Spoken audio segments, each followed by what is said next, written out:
Welcome to the AUA Leadership and Business Podcast, where urologic professionals experience the practical application of business acumen essential to successfully navigating today's rapidly changing business environment. Thank you for joining us, and we hope you enjoy this episode.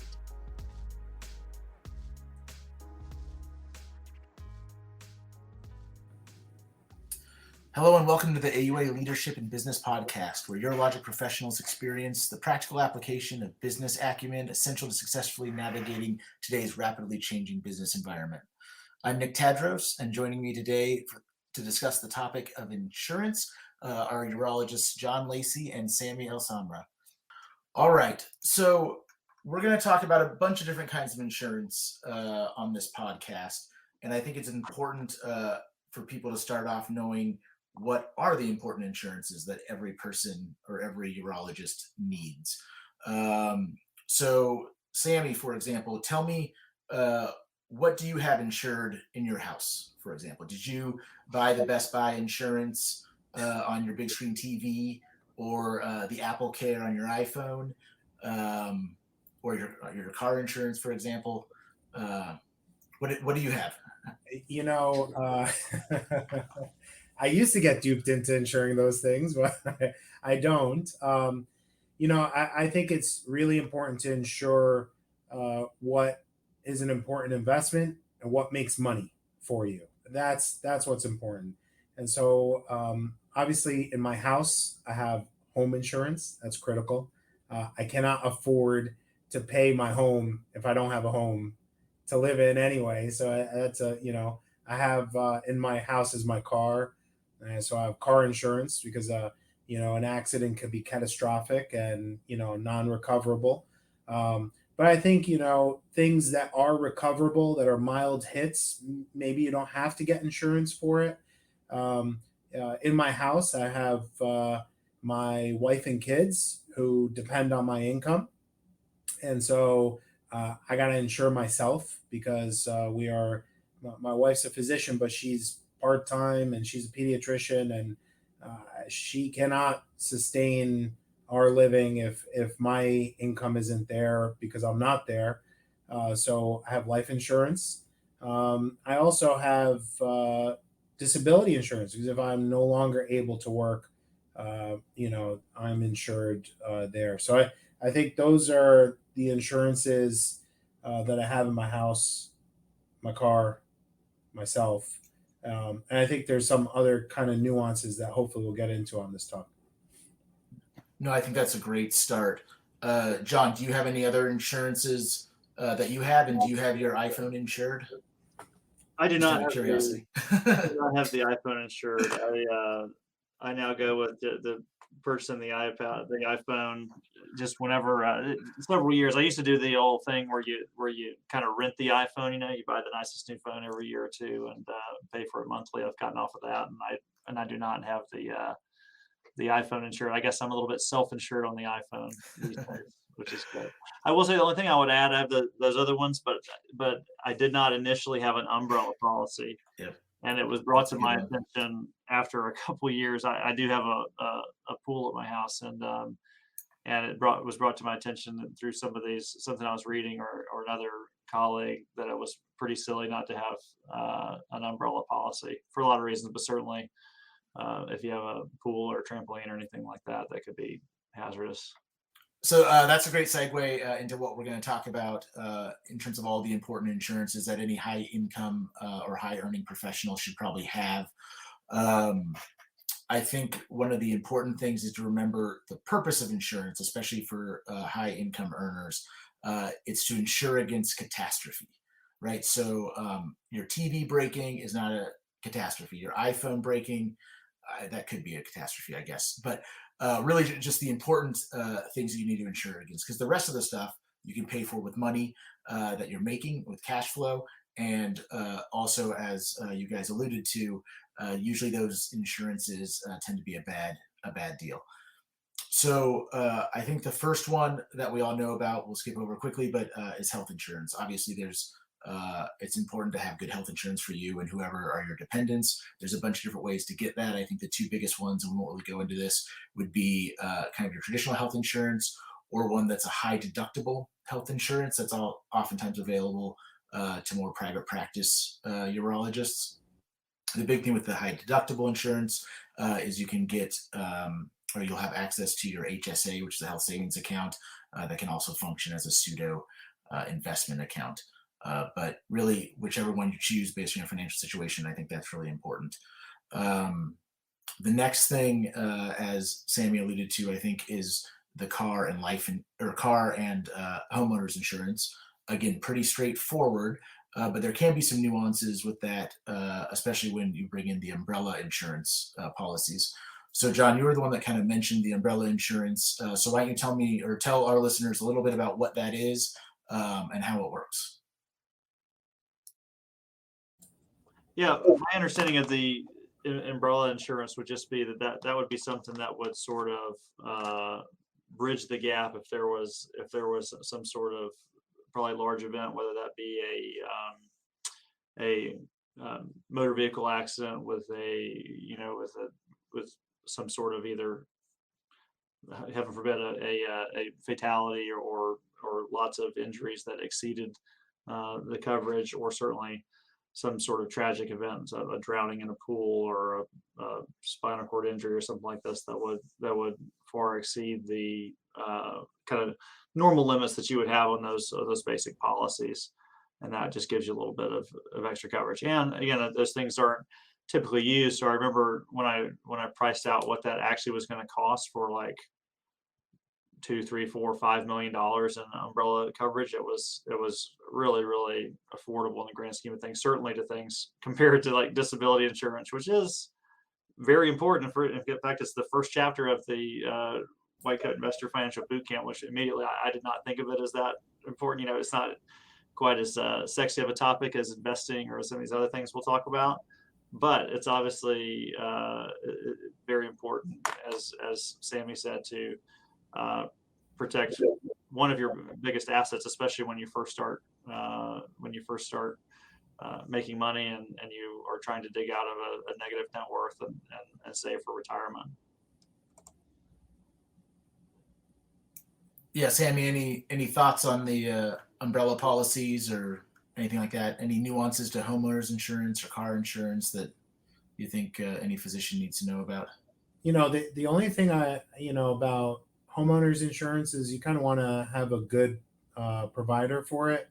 You don't want to go, your budget rate. Homeowners insurance saves you maybe a couple $100, even if it's $1,000 a year. If you do get into trouble, some storm comes in, takes off your roof or something, you don't want to be dealing with budget service. And so I think you get what you pay for with regards to homeowners insurance. And with regards to umbrella insurance, yeah, I think it really protects you for above, your above limits policy, and that, so that we don't forget it for later on. But I'm sure, above limits insurance is a concern for yet another insurance that we didn't talk about, which is your malpractice insurance. So I'm sure we'll go into that. But I do think umbrella insurance, really cheap for good benefit. Yep, I agree. The only thing I'll add to that is just on a more technical level, most umbrella insurance, when you get it, you do have to max out the insurance for your homeowners and your car first. So you do have to have kind of the more premium insurance for each of those before the umbrella insurance company is willing to essentially offer you insurance. And the vast majority of people, at least myself, I have umbrella insurance through the same company I have my car and homeowners insurance through.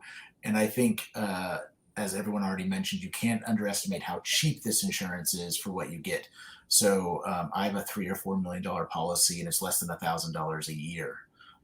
So it's an incredible amount of insurance for a small amount of money, in the small chance that, again, you have something catastrophic that you do or someone does to you in your car or at your home, or even if you get an above limits court case against you with malpractice and it goes above your malpractice limits, that'll also help protect your assets. So it's a very small amount of money, I think, for a very large peace of mind. All right. Well, next up, let's talk about, we're going to go into, I think, probably the two biggest insurances, life insurance and disability insurance. So life insurance, one of you guys want to kind of kick us off and tell us a little bit about how they think about life insurance and how you bought it and how much you bought and that sort of thing? Yeah, so I think life insurance is something that is kind of a no-brainer, and I think most physicians know that that's something that you need to get. I think most of my residents are pretty savvy to trying to get life insurance while they're young and healthy and thin, and they don't have comorbidities because you're going to get better rates that way. Unfortunately, I didn't really get it until I was an attending, and by that point, I'd put on a few pounds, and so I was not able to get like the preferred rates. And that's something I'm going to be paying for a long time, unfortunately, with the life insurance. But basically, in principle, life insurance is supposed to cover you and your income, or cover the amount that you purchase in the case of your death. And so if you were to pass away, right, and you have any dependents, then those dependents will no longer have access to your income. Life insurance comes in and provides that income to the amount that you purchase. Now there's a limit that you can purchase based on what your income is and how much you're paying. And so getting it as a resident, you're not going to be able to probably buy enough life insurance as you'd like. But I think going into the end of your training, you could probably get up to a good enough amount based on contracts that you'll get when you go into employment. Yeah, similarly, I got some life insurance. When I was 30, we had just gotten pregnant with our first kid. I was a resident at the time, so it wasn't, in retrospect, probably enough, but it was something to cover the student loans and sort of and this sort of thing. Now we rethought about it again at the beginning of COVID. Another time that we thought about these things, and was able to get. I actually have, I believe, a $5 million kind of laddered policy for me, and 2 million for my wife. That kind of, so it's structured to where you can save a little bit of money by having a shorter policy. So I might have a $3 million policy, I believe, over 20 years, whereas I have a $2 million one over 30 years, assuming that I'm going to invest wisely and be somewhat self-insured by that time frame. And so you can save a little bit, because again, I was already attending when I put that policy into place, and and my health was just a little bit different than it was when I was a resident. And I know that's something you wanted to talk about, Nick, as well. The concept of ladder policies. That's the one kind of nuance you can do with the life insurance. Yeah, exactly. So, and I think you brought up another point about kind of how you and your spouse decided how much money you want. And I think that both the laddering and deciding how much you want really is based on a couple of things. One is, as Sammy said, if someone's dependent on all your income, wife, kids, other family members, then you need a large life insurance policy. If you're single and no one depends on your income, you don't necessarily need a life insurance policy. Now, of course, the caveat to that being, many medical students, residents may be single when they can get a nice life insurance policy for a relatively good price, as Sammy was alluding to. And then who knows, they might meet Mr. or Mrs. Right and have a bunch of kids down the road, and then they'll have to get life insurance. And at that time, they might be a little too old or have medical comorbidities that prevent them from getting the cheapest policy you can. But just like John said, the goal is to, by the time you get to retirement or closer to retirement, you don't need as much life insurance, because you should be self-insuring, which essentially means that you have enough money saved in your investments that you could afford to die, for lack of a better term, or you could afford to quit, or anything like that. And so the idea of laddering that John had mentioned is where you essentially have more life insurance early on in your career, and that slowly tapers as you get closer to retirement, when again you're closer to being able to self-insure yourself. And just as you mentioned, life insurance policies come kind of in years. So you can get a 10-year term life insurance policy that essentially is life insurance that lasts for 10 years. So if you don't use it within 10 years, you lose it. But that's actually something that you do want to lose. If you do use it, that's not good news for you. And then you can get a 20-year policy, a 30-year policy. So they have these different terms. And by getting maybe a 30-year policy for $2 million and a 10-year policy for $3 million, that means for the first 10 years of your career, or from when you purchase the life insurance, you have $5 million of coverage. Maybe when you don't have a lot of money, you have a lot of student loans, your kids are young, you want to pay for their college, that sort of thing. And then 10 years after that, that 10-year policy disappears and you're left with just the 30-year policy for a few $1 million. And maybe by that time in your career, again, you've saved up more money with your investments. One of your kids has already went to college. That sort of thing. So you don't have as much, there's not as many people depending on your income. And so that's a way to, again, save a little bit of money by maximizing your life insurance early on in your career and decreasing it as you go. I think another important concept is that life insurance is essentially a commodity these days. So unlike investing and maybe even disability insurance to a smaller extent, this is something that you can literally go online, Google, put in your info, Google the best rates, and you literally can print that up and take it to an insurance, someone who sells insurance, and say, this is the one I want, and they will sell you that insurance. They don't make a ton of money on that, so there's not a lot of negotiating. And like I said, it's a commodity, so everyone kind of offers the same insurance. One of the websites that I like that I think is really helpful is one that's called termsforsale.com. The number 4 is actually a number 4. It's not spelled out. And that literally, you can go in there, put in your info, and you'll get quotes from like 30 or 40 different insurance companies, as well as their rating. And just like homeowners insurance that Sammy was mentioning, it tends to be a good idea to spend a little bit more money, which is usually not that much, to get insurance from a well-known provider that will obviously pay out in the event of your untimely demise. And again, the difference in cost oftentimes between the kind of the cut rate providers as well as the big names, the Berkshires, Guardians, those guys, is usually not that much. So,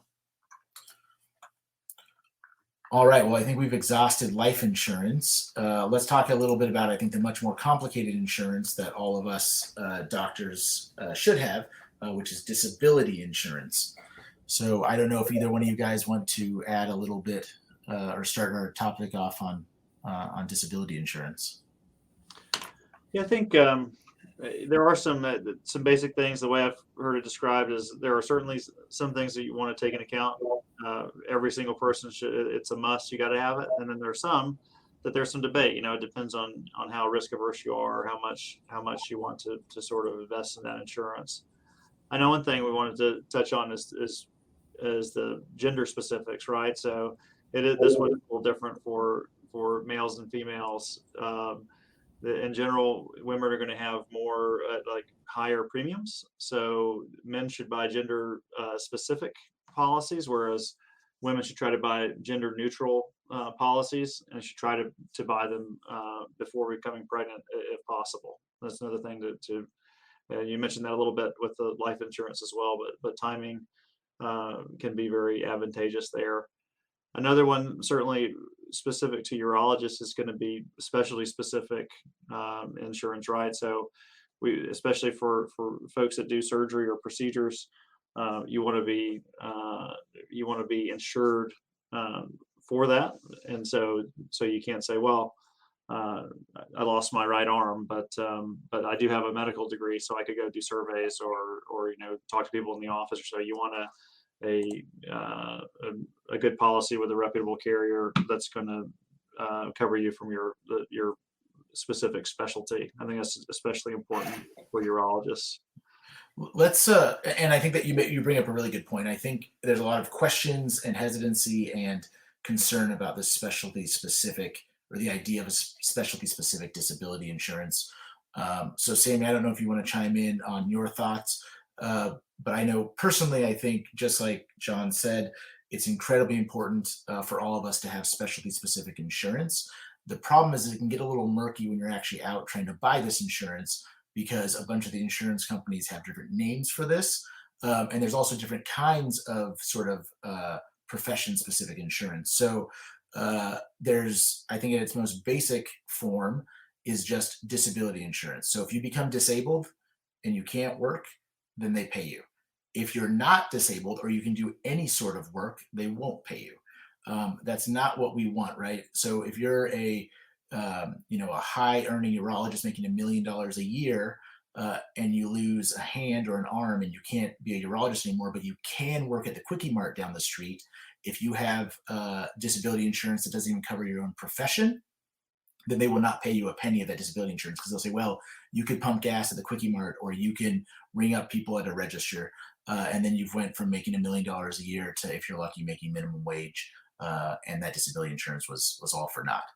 I think that the next step up would be a profession specific disability insurance, which is where if you, again, lose your arm or whatever catastrophe you want to throw out there, if you can still retrain as another physician specialty, they will not pay it.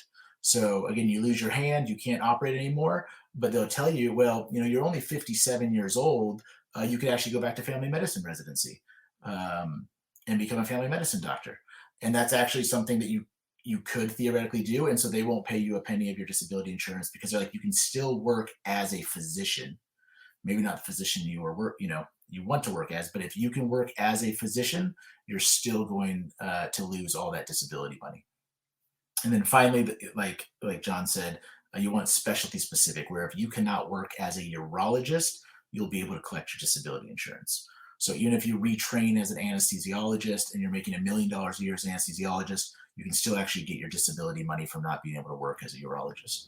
And it's really important that you read through the fine print of whatever insurance you're getting to make sure that that's the insurance you have, or that you have a reputable independent insurance agent who is making sure that you get the proper specialty insurance.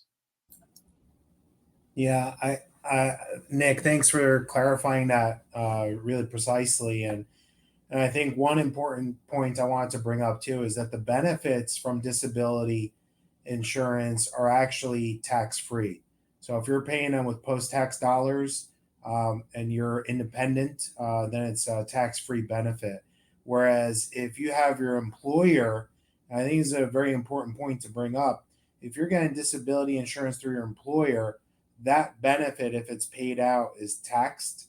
That's number one. And two, if you're relying on your employer to pay for your disability insurance, and some of these employers could give you good coverage, I think, probably not adequate coverage, but good coverage. Then you're beholden on your employer. And what happens if you leave your job? If you go somewhere else, you may, now you're that much older, probably that much more comorbidities, and that much harder, more expensive to insure independently. So I think that's a really important point for the listeners to take home as well. They shouldn't just say, "Oh yeah, but I got through my employer; it's pretty cheap, no problem." Those are two big points that I really wanted to highlight. Yeah, I totally agree. I cringe when I hear a resident or a young attending, or even someone much older than me say, "Oh, I don't have disability insurance because I get group disability through my employer." And just like Sammy said, I think those insurances that you get, the disability insurance through your employer, is usually small amounts of money for a limited amount of time, and oftentimes not specialty specific. So if you think that you're being adequately covered, you're probably not. You really need that personal disability insurance that you purchased, separate from your employer, as Sammy said. I think this might be a good time, Nick, to talk about where to buy this from, right? Where, as you talked about, life insurance is more of a commodity. The disability insurance is a little bit different, right? There's the idea of kind of the big five, or some people would say the big six, but I have those kind of in my mind as Principal Guardian, Mass Mutual, Standard, Emeritus, and then there's some debate over Ohio National, depending on who you talk to.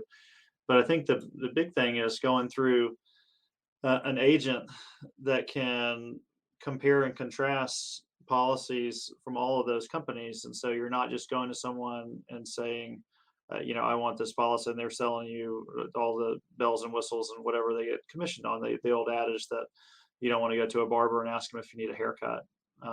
And so I think it's important to compare. And there again, there are, I'm sure we'll talk about different riders and stuff later, but there are some nuances here again, but there's some basic stuff that you really want and you need to have. And you can compare the pricing and what availability with those big five companies. Yep, I think you're exactly right. So I think it's important to go to an independent agent that can compare and contrast all of those policies for you, and make sure that you get the policy that you need, that fits what you're looking for. Obviously, and we talked about this a little bit in the last episode, that there's oftentimes people that are trying to sell you something and not necessarily looking out for your best interest, whether it's financial advisors, insurance salesmen, that sort of thing. And oftentimes those are the people that work for an individual company.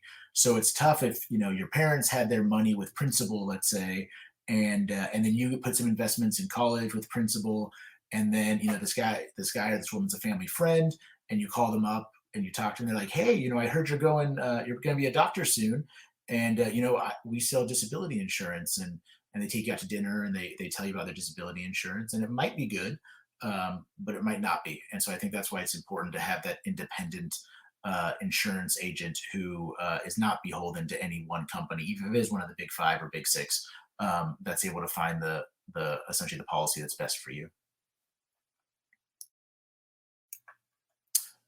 The other thing you mentioned, John, was riders. So I'll give a quick intro to that, and then maybe Sammy and John, you can chime in about what you think are the important riders. So a disability policy is kind of a bare bones policy that you buy, and then you can add upgrades to it, which in the disability insurance world are called riders. I don't know why it took me like a year to figure that out. People always ask me when I first got mine as a resident, they're like, oh, what riders do you have? And I'm like, what the hell are you talking about? What is this rider? So essentially that's the other things you add on top of your disability policy that has essentially extra financial benefits potentially that you buy and is rolled into the price of your policy. So with that, I don't know, Sammy, do you want to tell us about some of the other riders that maybe you have on your policies that you like? We kind of already talked about the specialty specific. I don't know if that's necessarily a rider or just the type of insurance, but there are some other ones. And I don't know, Sam, if you have any that you are passionate about. Yeah. I think, if you have a good insurance broker who's there, trying to sell you a good product, I think they're going to go over a whole lot of riders, and you're just going to have to make those decisions. The big ones that come to mind are the cost of living adjustment rider, COLA, and that automatically increases your monthly benefit based on inflation. So if you bought something, insurance, you can imagine if you bought insurance that was good for, 1990s and you're getting paid in 1990s rates, obviously that's not sufficient these days. And so you got to think in the future, I may need to get these payouts 20 years, 30 years from now. And inflation is a very real thing. So I think that's an important rider. That's a COLA rider. The future increase option allows you to increase your disability coverage as your salary increases over the years. And I think we mentioned this in one of our other podcasts that, don't think that you're just going to make that salary that you make right out of residency or right out of fellowship. Your salary can and should increase as you progress through your career. And so what may have been sufficient for you when you came out as an attending may not be sufficient for you later on. So I think those are really the two big riders that I think of. Obviously, if you're purchasing your insurance as a resident, you do need to have that option to purchase that. But I think that's part of the FIO rider. Yep. And I think the other thing I'll mention about that future purchase option rider is disability insurance is also tied to either how much group disability insurance you get and also how much money you make. So there is, you can't be a resident and get a $50,000 a month disability insurance policy, you can see how that could obviously be used to the disadvantage of the insurance company. So it is limited or partially limited by how much you make. So yeah, if you don't have that future purchase option rider, it's going to be much more expensive to essentially get a new policy, a new disability insurance policy once you're making the big bucks, as opposed to just adding on to the policy that you've had for several years. One thing I would wanted to touch on is as far as the cost of living adjustment, and I did that rider, and I totally agree.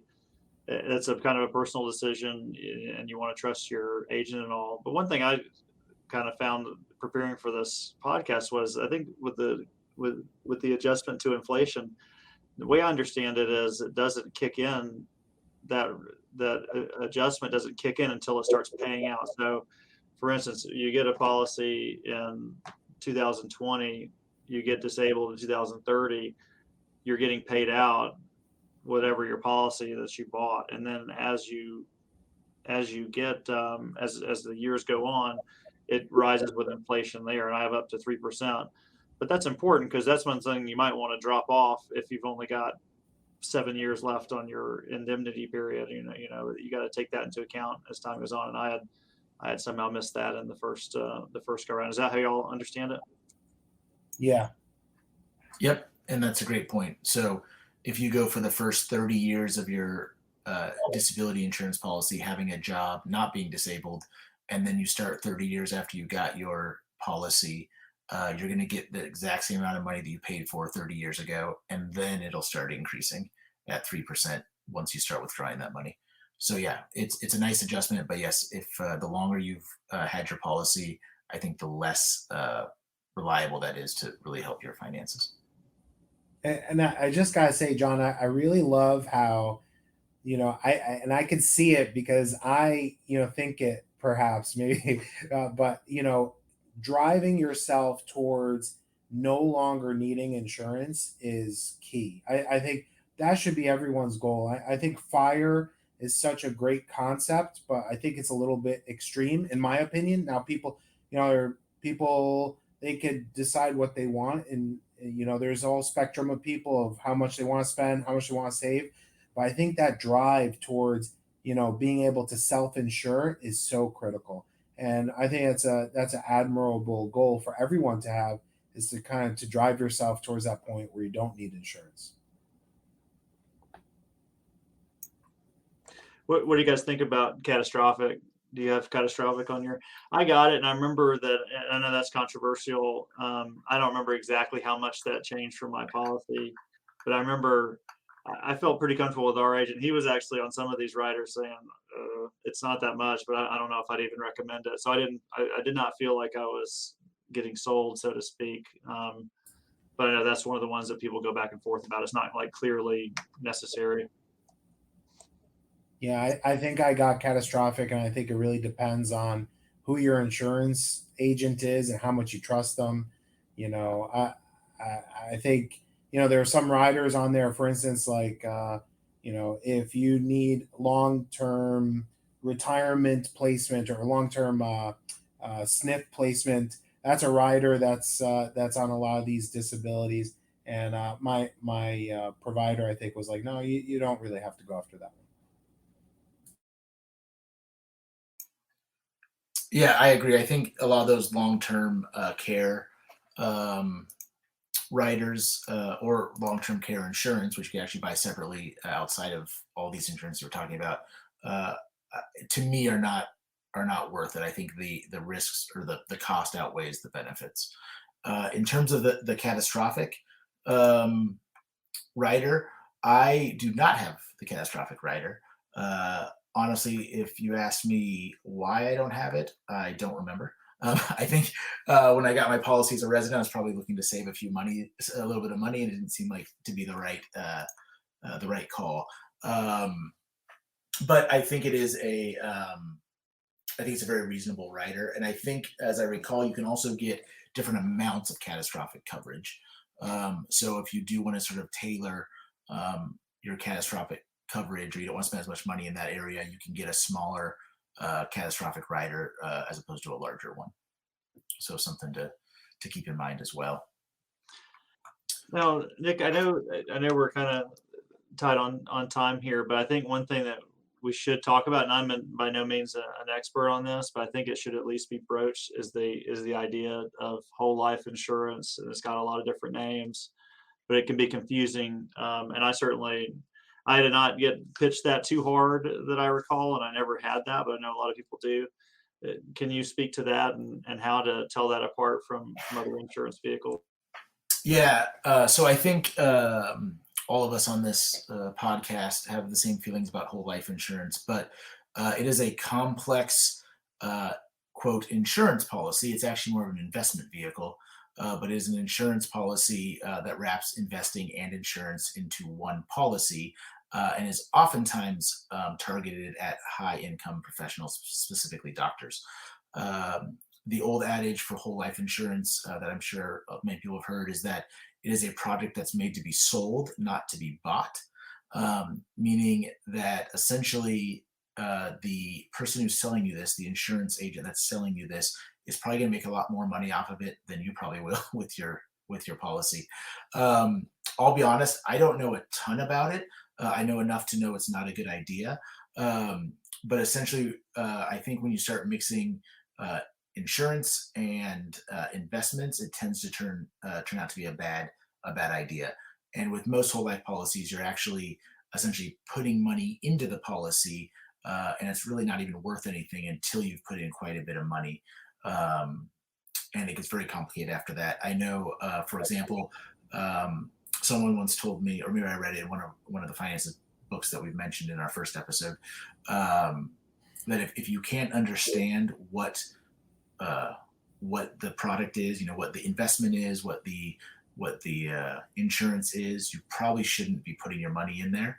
And I think whole life insurance is one of those classic ideas. So you look at us, we're physicians, we've graduated from college, medical school, residency, all high performance, smart individuals.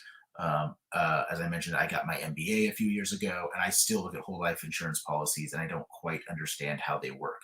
And I think if people like urologists can't quite figure out how they work and why they're a good investment, then it's probably not a good investment. I think also it's very telling that a lot of physicians who buy whole life, the majority of them regret purchasing it. And there's a whole market out there made to, sell your whole life policy. And a lot of people will sell it for a loss, or certainly for less money than they put in. And so I think that right there tells you that it is not really the best product. Now, these agents, as you said, they're highly conflicted because they get a huge, commission on selling whole life insurance. And I think you gotta, trust. You gotta find an agent that you trust, but that's a red flag if an agent is selling you whole life policy, and I would stay away from it. And to be clear, to my understanding of it is the real, from a financial standpoint, you're, as Nick pointed out, you're dumping money in at first to try to get on the positive side of things, and there can be a pretty significant opportunity cost there if you're a resident or a new attending and you're dumping $30,000 or $40,000 a year into this with minimal returns, or something that you might sell for a loss, like Sammy said, as opposed to making sure that the rest of your financial house is in order, paying down your loans, getting appropriate term life insurance and disability insurance, and making appropriate retirement investments. And that's where it can be a real problem for you, as I understand it. Yep. Yeah, I completely agree. I think obviously it's one of those things, if a physician is interested in it or thinks that it might fit their financial life, to definitely think long and hard about it, talk to an insurance agent you trust.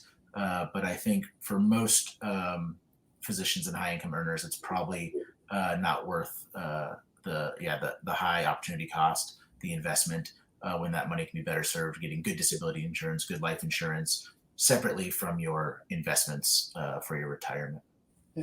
Nick, I know time is really tight, but do we have time to go over malpractice insurance and maybe just some of the basic questions regarding malpractice insurance for a lot of our listeners. I think, some of the, points, I think it fits into this talk really well, but I think some of the points that are important to bring up here are that, you really need to know what your malpractice is because it's provided by your employer.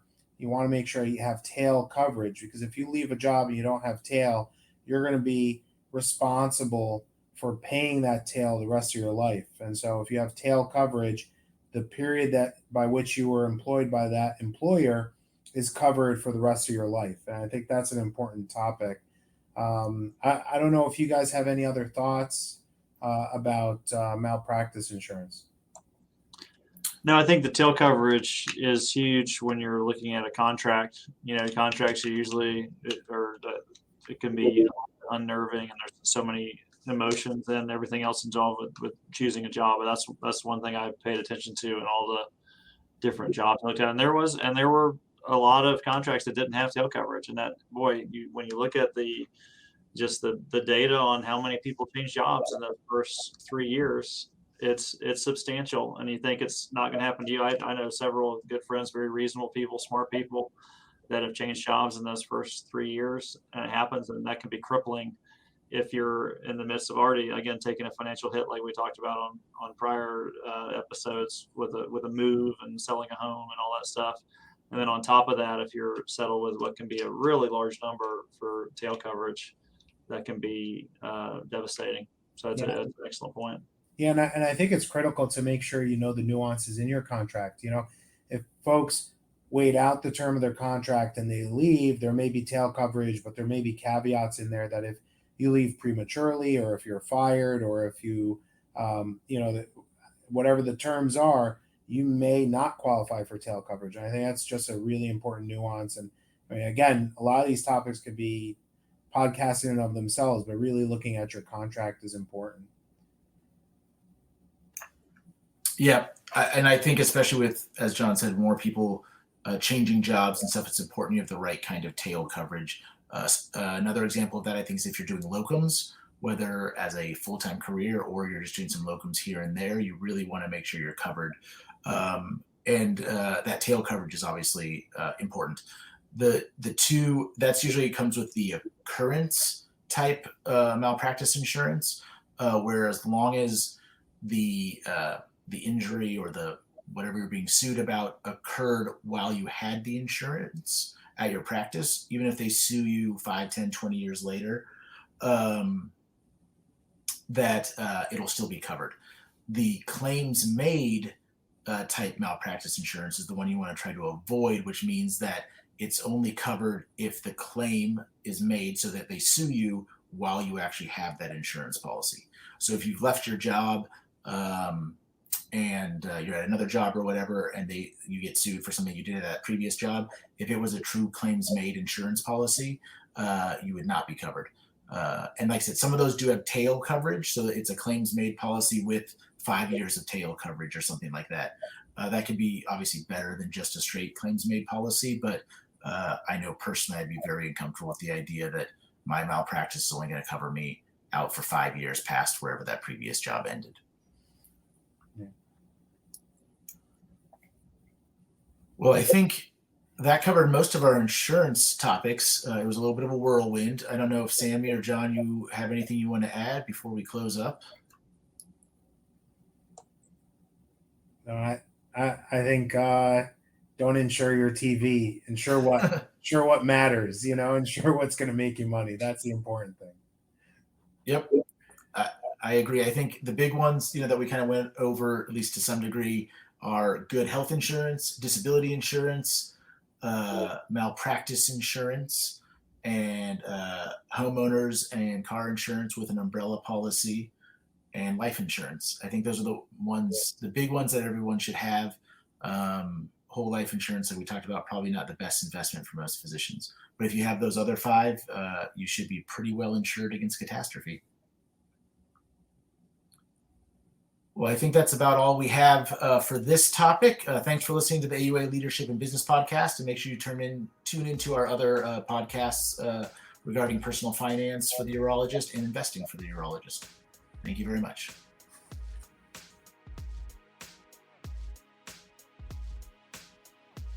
Thank you for listening. If you enjoyed this episode, make AUA Leadership in Business your go-to podcast. Subscribe today by searching AUA Leadership in Business on your favorite podcast app and enhance your leadership and business education needs.